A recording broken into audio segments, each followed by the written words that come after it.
Hola, ¿qué tal? ¿Cómo están? Mi nombre es Elizabeth Valderas.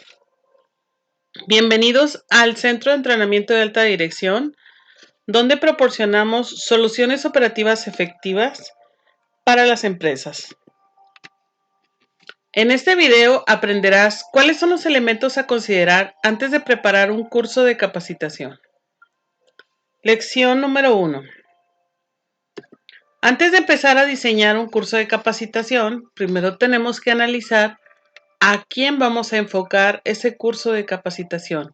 Conozcamos un poquito de nosotros. El ser humano tiene un origen en el Homo sapiens, que viene del latín homo, hombre, que tiene como significado, y sapiens, sabio. Estamos hablando que el ser humano es un hombre sabio y pertenece a la familia Hominidae. El ser humano en sí posee capacidades mentales que les permiten inventar, aprender y utilizar estructuras lingüísticas complejas, tales como matemáticas, escritura, ciencia, tecnología, medicina, entre otras. Los humanos son entes que son y que existen. Son seres sociales capaces de concebir, transmitir y aprender conceptos totalmente abstractos. Para que entendamos un poquito, el ser humano desde que nace puede concebir una idea, transmitirla, aprenderla, sea cual sea el concepto totalmente abstracto, sea cual sea su nivel educativo, tiene una forma que es una capacidad en sí que le permite generar conocimiento. Por eso habla de las habilidades que tiene. Entonces, vamos a ver lo que es el conocimiento. El conocimiento es un conjunto de información almacenada mediante la experiencia o el aprendizaje, a posteriori o a través de la introspección a priori. Aquí vamos a explicar un poquito esta parte. Hay aprendizajes que el ser humano va adquiriendo en el transcurso de la vida. A ese aprendizaje se le llama a posteriori, porque es posterior al nacimiento. Pero también hay aprendizajes que traen, que se llaman memorias. Memorias que nosotros tenemos al momento de que nuestro ADN se empieza a integrar, se realiza el proceso de fecundación, ahí empiezan memorias remotas. Esas memorias son a través de la introspección que las podemos traer al presente. Vamos a ver más adelante cómo vamos a ir aplicando este tipo de memorias. Normalmente el ser humano, tú le dices cómo comer, cómo agarrar su cucharita al bebé y empieza con el ejercicio a tener la habilidad de adquirir el alimento y comerlo. Entonces, le enseñas un proceso, pero el cuerpo, por ejemplo, en este caso, trae una memoria remota que dice que tiene que estar comiendo y el cuerpo por sí mismo genera a través de un sentido interoceptivo o interior a la persona, el hambre. Entonces, el niño enlaza, el bebé, que al momento de comer va a saciar esa hambre. Entonces, aquí estamos hablando de los sentidos, tanto los internos como los externos. Nosotros conocemos los sentidos externos básicos siempre, lo que es el oído, la vista, el olfato, el tacto, el gusto, pero normalmente pasamos o damos por hecho que los sentidos interoceptivos, que son los que están dentro de nuestro cuerpo, a cargo del sistema de regulación interno, damos por hecho de que existe y ni siquiera lo estudiamos, vaya. Sabemos que existen, pero no es algo que estudiemos frecuentemente o no es algo en lo que todos acostumbremos a revisar. Entonces, en este caso, observaremos que hay memorias que se tienen desde antes, que viene siendo el a priori, perdón, Y estas, a través de una introspección, de entrar hacia nosotros mismos, podemos encontrar ese conocimiento y sacarlo a la luz. Y las otras, pues tiene que quedar muy claro que son las que vamos aprendiendo en el transcurso de la vida. En el sentido más amplio del término, se trata de la posesión de múltiples datos interrelacionados que al ser tomados por sí solos poseen un menor valor cualitativo. Entonces, si nosotros sabemos que el ser humano posee capacidades muy fuertes y sabemos qué es un conocimiento, bueno, vamos a entender cómo se ha estudiado el conocimiento a través del tiempo para poder lograr entender cómo un ser humano aprende, ¿verdad? Entonces, el conocimiento en sí, para el filósofo griego Platón, es aquello necesariamente verdadero. Episteme quiere decir verdadero, conocimiento verdadero. En cambio, la creencia y la opinión ignoran la realidad de las cosas, por lo que forman el ámbito de lo probable y de lo aparente. Aquí estamos hablando. Para nosotros llegar a un conocimiento o un conocer, sin quitándole el miento, ¿verdad? Nosotros tenemos que llegar a la verdad.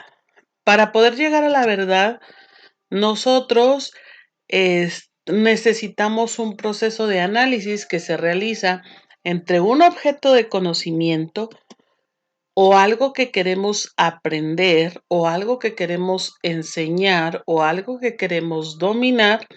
Ese viene siendo el objeto de conocimiento y nosotros como seres humanos. Entonces, para poder tener una relación entre el objeto que se va a conocer y el ser humano, bueno, tenemos que hacer un puente de aprendizaje. Así como hay un circuito del habla, así hay un puente de aprendizaje. Entonces, nos dice Platón que hay un conocimiento también que se habla a través de la creencia y de la opinión. ¿Por qué? Porque muchas de las veces el ser humano no se acerca al conocimiento más que por lo que dicen los maestros, por lo que dicen los libros, por lo que dicen miles de personas y forma un nivel de conocimiento de un objeto, de una esencia, en base o hace una referencia en base a lo que le platican los maestros, le platican los papás, le platican los abuelos, le platican los amigos y hace ahí todo un antecedente sobre algo. Entonces, ahí nos damos cuenta que si el objeto de conocimiento y el ser humano no entran en ese puente, no se da el proceso de aprendizaje. Por eso dice aquí Platón que tanto la creencia y la opinión ignoran la realidad, pero forman parte del ámbito de lo probable y de lo aparente. ¿Qué quiere decir? Que puede ser que sea cierto o aparentemente es cierto, pero no hay una verdad como tal. Entonces, mientras no sea constatada científicamente, no se puede el conocimiento puro, el conocimiento en sí. Entonces, esas son las formas en las que el ser humano, a través del tiempo, se ha analizado cómo llega a conocer o cómo llega a obtener un proceso de aprendizaje. Entonces, hay una disciplina, en este caso es la didáctica, que viene del griego didaskein, que significa enseñar, instruir, explicar. Es una disciplina científico-pedagógica que describe los sistemas y los métodos prácticos de enseñanza destinados a plasmar en la realidad las pautas de las teorías de aprendizaje. ¿Qué quiere decir esto? Que bueno, vamos a poner un ejemplo. Compramos un teléfono celular y le decimos a nuestros hijos cómo se utiliza un teléfono celular en el caso de que sea el primer contacto del hijo con el teléfono celular. Y le damos instrucciones, le damos explicaciones. Lo mismo pasa en un trabajador. Llega un equipo nuevo, una máquina de inyección de plástico, o una línea nueva que se está instalando. ¿Qué hacemos? Le damos instrucciones, le damos explicaciones. Entonces, esto es aplicación didáctica pura. Para que nosotros podamos tener un aprendizaje eficiente en nuestros trabajadores, aquí nos habla de las pautas de las teorías de aprendizaje. Las teorías de aprendizaje son campos disciplinares en los cuales nos dice cómo una persona llega a aprender. Para esto, en el transcurso del tiempo, siempre hemos utilizado lo que es la enseñanza. La enseñanza es la acción y el efecto de enseñar, instruir, adoctrinar y amaestrar con reglas o preceptos. Se trata de un sistema y método de dar instrucción formado por un conjunto de conocimientos, principios e ideas que se enseñan a alguien. Por lo tanto, la enseñanza implica la interacción de tres elementos: el profesor o docente, o maestro, instructor, como le quieran decir, el alumno o estudiante y el objeto de conocimiento. Aquí entran tres elementos. Pasamos al siguiente. Antes, como ya vimos todo este proceso de enseñanza y didáctica, ahora vamos a ver cómo domina el aprendizaje el ser humano. El ser humano aprende a través de tres dominios: el dominio cognitivo, el dominio psicomotriz y el dominio afectivo. Entonces, vamos a hablar un poquito sobre esto. Aquí conoceremos un poquito sobre Benjamin Bloom. Él habla de los dominios de aprendizaje y realiza la clasificación de diversas conductas del individuo que permiten identificar la organización y la jerarquización de los procesos para la adquisición de los conocimientos. Entonces aquí él mencionaba tres cuestiones. Él nos decía que los objetivos educativos que marcan ahorita las competencias laborales son el saber ser y el saber hacer. Entonces, si nosotros nos vamos al proceso de saber, estamos hablando del dominio cognoscitivo. En este caso, análisis, conocimiento, comprensión, discernimiento, síntesis, etc. Esos procesos mentales se llevan a cabo en la parte cognoscitiva. Luego, saber ser. Esto es un eje afectivo. Estamos hablando que en este dominio se dan los sentimientos, los intereses, las actitudes, los valores. Y luego nos vamos al siguiente eje, que es el dominio psicomotriz, que son destrezas, habilidades, rapidez, velocidad, precisión. Es el saber hacer las cosas. Entonces, una parte es qué aprendo, otra parte es cómo lo hago y la otra es con qué velocidad, con qué facilidad realizo o ejecuto una actividad, ¿verdad? Entonces, si hablamos del aprendizaje cognitivo, nos referimos a todas aquellas conductas en las que predominan los procesos mentales o intelectuales, que abarcan desde la memorización hasta la aplicación de criterios y elaboración de juicios de una actividad intelectual compleja. Aquí el ser humano realiza el proceso de razonamiento, análisis, comprensión, memoria, pensamiento, percepción. Todo esto lo integra y realiza el dominio de aprendizaje cognitivo. Luego, nos vamos al dominio de aprendizaje psicomotriz. Aquí se refiere a conductas que se realizan con precisión, exactitud, facilidad, economía del tiempo y esfuerzo, ya sea como correr, mover las manos, girar, saltar, reír, todo lo que tenga que ver con mantener el cuerpo en movimiento.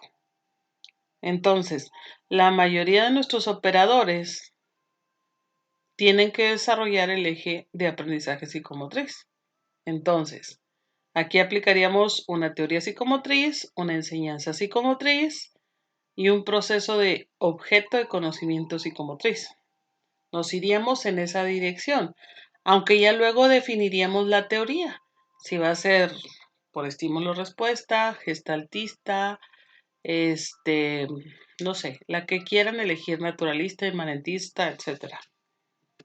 Que esos son pues, temas para otro tipo de videos, ¿no? En el caso del dominio de aprendizaje afectivo, aquí se refiere a la interiorización de una actitud y un valor. Por ejemplo, si nosotros vamos a operar un equipo nuevo, tenemos que hacerlo con responsabilidad, con seguridad, con eficiencia, con eficacia, con calidad, pero también lo tenemos que hacer con velocidad, con destreza. Entonces, el aprendizaje afectivo interfiere y tiene mucho que ver en el proceso de conocimiento.